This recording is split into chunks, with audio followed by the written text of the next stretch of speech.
भक्ति का बड़ा नशा था और गीता पढ़ने का बहुत नशा था, परंतु गीता के अर्थ को समझते ही नहीं। कहते भी हैं कै समझे कवि कै समझे रवि, या तो ज्ञान सूर्य स्वयं आ जाए इस सृष्टि पर तो वो सही अर्थ बता सकता है, या तो जिसने गीता लिखी वो सही अर्थ बता सकता है। दोनों में से कोई नहीं है मौजूद तो बताएगा कौन? तो भक्ति मार्ग के टंट घंट करते रहते थे, तिलक लगाते थे। वास्तव में तिलक लगाने की बात नहीं है, आत्मिक स्थिति में टिकने की बात है। फलाना करने का भक्ति का बड़ा नशा था, परंतु अभी मालूम पड़ा है ये भक्ति तो सारा बंदरों का नशा था, बंदर बनने का नशा था। अभी पता चला है कि हम भक्ति से दुर्गति को पाते हैं, बुद्धि की दुर्गति हो जाती, मन की दुर्गति हो जाती, नेगेटिव संकल्प करने लग पड़ते, बंदर बन गए ना। तो अभी उसको मालूम तो नहीं है कि भक्ति क्या है, ज्ञान क्या है, वैराग क्या है।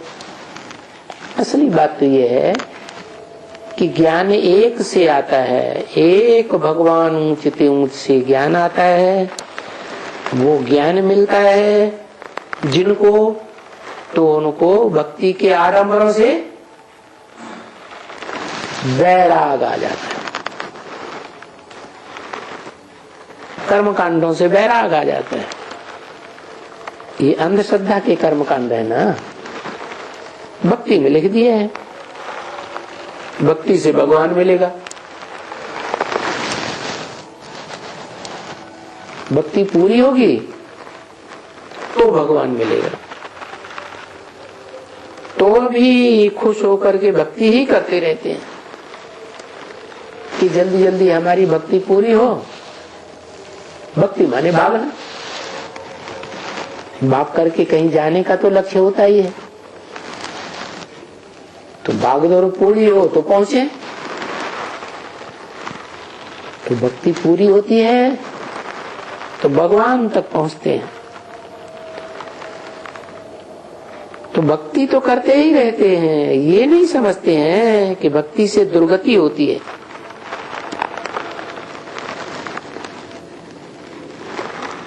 भागती रहती है बुद्धि, इधर भगवान उधर भगवान।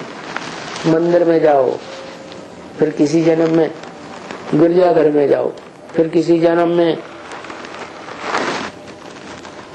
सिखों के दरबार में जाओ, कहीं मस्जिद में जाओ। आत्मा जन्म लेती रहती है, पतितम उपदान बनती रहती है और कहते हैं हे पतित पावनार। तो क्यों कहते हैं? जब भक्ति जास्ती करते हैं तो अंधश्रद्धा में पतित होते रहते हैं। तो पतित क्यों? भगवान को क्यों याद करते हो? अरे भक्ति अच्छी है तो भक्ति ही करो ना, फिर भला भगवान को क्यों याद करते हो? जरूर है कि भक्ति से दुर्गति होती है और भगवान आकर के सदगति देते हैं। भगवान ज्ञान देते हैं तो ज्ञान से सदगति होती है, अज्ञान से दुर्गति होती है। भक्ति है अज्ञान रात और ज्ञान है दिन। भक्ति करते करते, माथा टेकते टेकते, पर ये क्या है, किस लिए करते? 2:4:67 की वाणी का 5वां पेज। जी नहीं, हमको भगवान आकर के कुछ भक्ति का फल देगा ऐसा विश्वास है, इसलिए भक्ति करते हैं। अब क्या फल देगा वो भी बेचारों को मालूम नहीं है, किसको भी नहीं मालूम है कि भगवान आकर भक्ति का क्या फल देंगे। अभी देखते हो ना भगवान कैसे फल देता है, कैसे देता है, हैं? ज्ञान देता है। भगवान के पास क्या है? भगवान जन्म मरण के चक्र में आता नहीं है, वो है ही सुप्रीम सोल। जन्म मरण के चक्र में नहीं आता है इस सृष्टि रूपी रंगमंच पर, तो त्रिकालदर्शी बन के रहता है। जो जन्म मरण के चक्र में आते हैं वो तो त्रिकालदर्शी नहीं हो सकते, तो पूर्व जन्मों की बातों को भूल जाते हैं। भगवान तो पुनर्जन्म में नहीं आता, तो तीनों कालों की बात उसकी आत्मा में सदैव रहती है। त्रिकालदर्शी है, उस एक से ही ज्ञान आता है सारी सृष्टि के आदि मध्य अंत का। वो एक ही है जो इस सृष्टि रूपी रंगमंच पर सारी हिस्ट्री ज्योग्राफी कैसे चलती है वो उसको जानता है। तो भगवान कैसे फल देते हैं? जो तीनों कालों का ज्ञान है इस सृष्टि रूपी रंगमंच का, वो सारा ज्ञान देते हैं। अपना भी ज्ञान देते हैं, अपनी भी जानकारी देते हैं, और बच्चों के अनेक जन्मों की भी जानकारी उस ज्ञान से मिल जाती है। अब ये बातें तो बाप ने आकर के सन्मुख समझाई ना।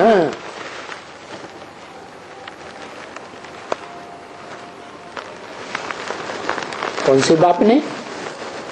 कहेंगे सुप्रीम सोल गॉड फादर ने समझाई, लेकिन वो तो निराकार है, कैसे समझाता है? इस मनुष्य सृष्टि के उस साकार व्यक्तित्व में आकर के समझाता है जो इस मनुष्य सृष्टि का हीरो है। उसमें प्रवेश करके मुकर्रर रूप से सन्मुख आकर के सारी बातें समझाते हैं।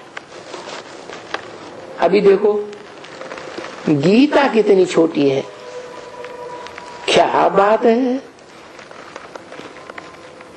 कहते हैं गीता भगवान ने सुनाई। अरे भगवान ने इतनी छोटी गीता सुनाई है? छोटी सी गीता सुना करके उसे सारी सृष्टि के आदि मध्य अंत का ज्ञान आ जाएगा? है? आएगा? नहीं आएगा। भगवान तो आकर के इतना विस्तार में ज्ञान सुनाते हैं जो किसी पुस्तक का लिखा हुआ ज्ञान नहीं है। पुस्तक तो लिमिटेड होती है, पुस्तक मनुष्य गुरु पढ़ते हैं और पुस्तकें पढ़ करके ज्ञान देते हैं। भगवान तो पुस्तकें पढ़ करके ज्ञान नहीं देता है, उसके अंदर तो सृष्टि के आदि मध्य अंत तीनों कालों का ज्ञान भरा हुआ है। तो ये देखो क्या कर दिया है, इतनी छोटी सी गीता बनाई दी मनुष्य गुरुओं ने और कह दिया ये भगवान ने सुनाई। अरे भगवान इतनी छोटी गीता सुनाएगा, इसका अर्थ क्या है? वास्तव में सभी शास्त्रों का सार है गीता। तो सार का रूप में वो सारे शास्त्रों का ज्ञान सुनाता है।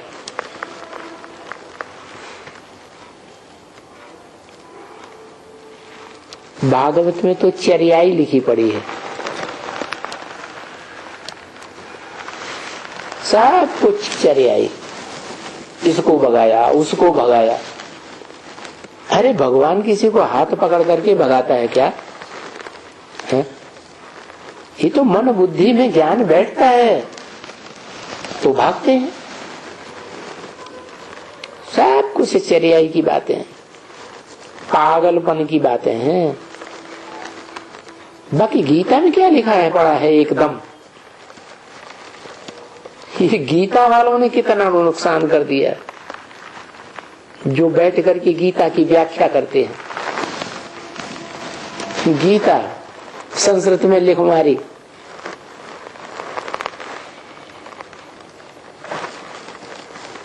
अभी गीता वालों से, अरे गीता वालों को तो पकड़ना है जल्दी, क्योंकि वो हमारे धर्म के हैं जो गीता पढ़ते हैं, कुरान को पढ़ते हैं मुसलमान, वो अपने धर्म ग्रंथ को नहीं छोड़ते। क्रिश्चियन पढ़ते हैं बाइबल, वो अपने ग्रंथ को पढ़ते हैं, किसी दूसरे का धर्म शास्त्र नहीं छुएंगे। जो सिख हैं वो गुरु नानक की वाणी पकड़ते हैं। तो हर एक धर्म वाला अपना धर्म ग्रंथ पकड़ता है। बौद्धी हैं वो अपना धर्म ग्रंथ पकड़ते हैं। तो भगवान ने ही एक ऐसा शासन करने का विधान बनाया था, सुनाया था, जिसे गीता कहा जाता है। वो गीता भगवान का शास्त्र है, शासन करने का विधान है। तो जो उस गीता को पढ़ते हैं वो देवी देवता सनातन धर्म के हैं, वो आत्माएं। तो गीता पढ़ते हैं जरूर हमारे धर्म के हैं। तभी बाबा इशारा देते रहते हैं, भाई जाओ, गीता का बड़ा प्रभाव हुआ है संसार में। सब धर्मों के लोग गीता को महान ग्रंथ मानते हैं। सभी धर्म वालों ने अपने अपनी भाषाओं में उसका अनुवाद करवाया हुआ है। सबसे जास्ती अनुवाद गीता का हुआ है। शांति निकेतन टैगोर की गीता, टैगोर को सब गुरु कहते हैं ना, क्योंकि गीता टैगोर की भी गीता बनी हुई है। टैगोर की गीता, गांधी जी की गीता,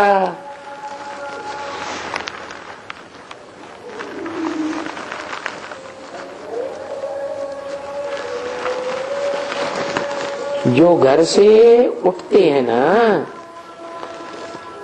तो गीता पाठ करना शुरू कर देते। श्लोक भाई, अध्याय भाई, बाकी गांधी जी को जो आया सो अर्थ किए, टैगोर को जो आया सो अर्थ किए, सो करते रहते हैं।